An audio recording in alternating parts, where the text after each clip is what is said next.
This video is sponsored by Insta360. I was never one of the players in the team who just the talent naturally came and everything, When I broke my back, they give you so many drugs for pain, and the next thing I knew, I was pretty hooked on that stuff. COVID hit in 2020. I had my plan, my training, but then everything kind of disappeared. Have you ever struggled with having the discipline or consistency to achieve really great things for yourself? What kind of sacrifices are needed to be successful? And how can you push past those fears and failures that might get in the way? In this video, I'll be exploring what it takes to become more disciplined. I'll be talking to a series of Olympic and Paralympic athletes, some of the most disciplined human beings on this planet. What did the early days look like for you? I joined the national program maybe 2012, 2013, and kind of assumed it would just be smooth sailings. And then I didn't actually make my first major tournament until 2018 for the Men's World Cup. That's 4 hard years of training really hard, feeling like I was good enough to make teams and not get selected. And so I actually at one point considered stopping playing. I didn't think I was ever gonna make it. I was a professional mountain biker and raced downhill for about 15 years on the World Cup circuit and national circuit. And then I broke my back in 2007 racing. There were very lost years, probably a solid 6 years where I was just I don't know what I'm gonna do with my life. I don't know who I am without racing mountain bikes. I found parasport, which was huge for me, just sort of getting back into sports. And then from there, I found basketball. What is discipline? I think discipline is your ability to lock in on what your goal is and stay focused on it and not be distracted by the million other things that are kind of floating around in our lives. How do you recommend someone be more disciplined? I'd probably say to make a list of the things that you have to get done in order of importance. Don't look at the list and be like, oh my God, I have 15 things. Just do the first 3. I don't know, for me, the sense of accomplishment when that happens, will they get that same sense? I don't know, but I would say that would be probably the first thing. Set yourself a target where you want to be in however many weeks or however many months. At a certain time, where do you want to be? And think about how you want to get there. When you're making a decision of, for your example, if you should go for a run or not, or what you should eat for dinner, you can think about how will this affect me getting to that goal. You have to maintain an awareness that is there. But as far as getting there, it's really just stacking days. So you've got today's training session, you've got your whatever nutritional plan, any conditioning you have to do, and really kind of chunk it down to those small little assignments and get through those. And then when you start adding 7 of those together to make a week and 4 weeks to make a month, and then those months start stacking up, I think that's where you start to really see the growth and the improvement. Do you have to sacrifice a lot to be able to do all of those and manage it in a week? I don't see it as sacrifices that much because it's something that I enjoy doing throughout my life, especially when you're younger and developing so much throughout kind of university days. There are some social events you miss out on, some holidays, a few weddings, things like that. But at the end of the day, there's an important reason why I'm doing this. And so that doesn't really feel like a sacrifice too much. When I broke my back, they give you so many drugs for pain, and the next thing I knew, I was pretty hooked on that stuff for a lot of years. I just wasn't that person. I've always been an athlete. I've always been eat good, go to sleep early. My mom never had to worry about me partying or anything because I just wasn't that person. It was really hard. I didn't really know who I was anymore, and I just wanted to get back to who I was. One of my bigger takeaways so far is we tend to think of discipline as an all or nothing game. But what I'm realizing is that even the best of the best say that discipline is a skill that can come or go at any moment. At the end of the day, there's an important reason why I'm doing this. It's this intentional mindset of how you want to see your future.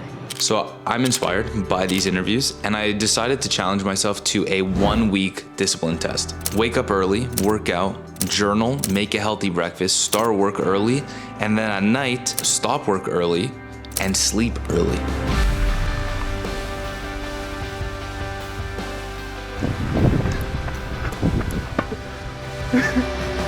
And a a way that I've been able to document most of my habits in an easy way is using Insta360 products. The two cameras I've used are the Insta360 Go 3 and the Insta360 One X3. The Go 3 is one of Insta360's newest products. This little piece right here is the camera. It weighs about 20 grams.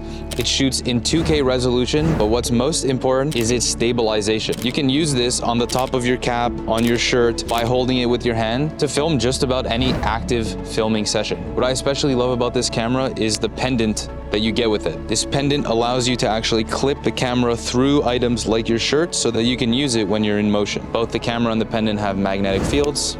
They just clip on like this. To be completely transparent with you guys, I've been using the Insta360 products for about 3 years now. This is the camera I would use to film myself from angles that I couldn't achieve on my own. The stabilization that you get and the quality of the footage that you receive is unparalleled to any action camera and small, tiny, compact camera that I've ever seen. Thank you, Insta360, for sponsoring this video. Now let's get back to it.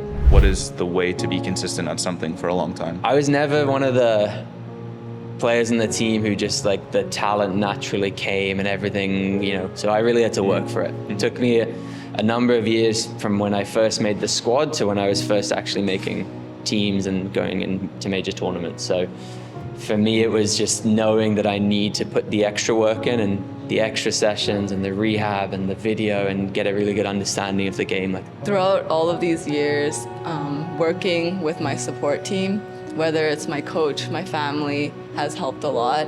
They've helped create opportunities to train and to improve, and that also helped with accountability. What are the habits that you think really help you be your best that you might do on a day-to-day?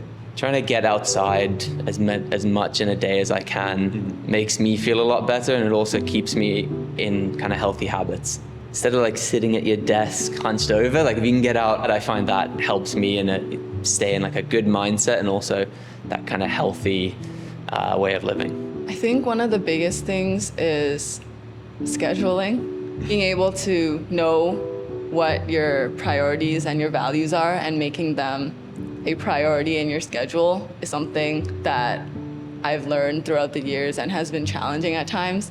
As someone who has so many interests, when my friends ask me, do you want to go here? Do you want to eat here? Learning to say no was pretty big, or finding other ways to fulfill those commitments without compromising some of your values and priorities.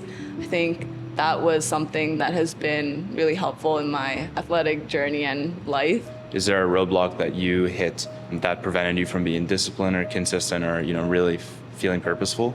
Those 6-7 years, it's almost hard to remember them. I think my only goal was to get up out of bed. That's where I was at that point in my life. How do you set goals for yourself at this point now? Especially with wheelchair basketball when I first started. In our sport, most people don't know that there's a classification system. So like for me, I am fairly disabled. So my role on the team is not to go out and score like 30 points, but my role is to help the players that do score 30 points a game get in the key and to like set seals and set picks and things like that. So I had to really learn that when I first started playing. COVID hit in 2020, the lead up to the Tokyo Olympics, and that was also something I'd been aiming for. Right before the pandemic hit, in January of 2020, I had qualified for the World Championships, the World Senior Championships that were going to be held in Korea in March. That was also a part of the Olympic qualification process. So I was really excited. I had my plan, my training, but then everything kind of disappeared. To be honest, there have been times in my life when I've been more disciplined, but never to the level that I could pursue something, with the dedication that we see from the athletes who are on the other side of the wall right now. It's difficult. We have to self-fund some of the training that we do, some of the tours that we do. There's a lot of extra baggage that goes along with playing that isn't always seen. But I wouldn't call it a roadblock. It's always, again, there's a purpose to why we play, and so a small or what feels like a large amount of money in the grand scheme of things is manageable to achieve what we're trying to achieve. If you could give one piece of advice to someone your age or younger, what would you say? Friendship and love. If you have those things, I think you're living a pretty good life. continuous learning means continuous growth. And I think that's one thing that can help with a good life and happiness and success, whatever that looks like. Really try to enjoy every moment. For me, as I said, it's being outside, it's playing different sports, it's getting to the beach, getting to the forest. Like, do the things that make you happy and make time for them, because then you'll find yourself in a happier place. Start now. Like, you know, if you've got something you want to achieve, there's no like, you know, I need to do this and this and this before I start pursuing that. It's like, you just pick it up, just go after it. If your goal's over here, you might find that initially you're not going directly to it, but you're moving in the right direction, and I think that's the biggest thing. Thank you so much for watching this video. If you enjoyed it, don't forget to subscribe. And if you want to take more away from it, then make sure to grab your copy of our fully guided self-growth journal. And check out Insta360's products with the link in the description below. I'm Will, and as always, it's a mindset. See you next time.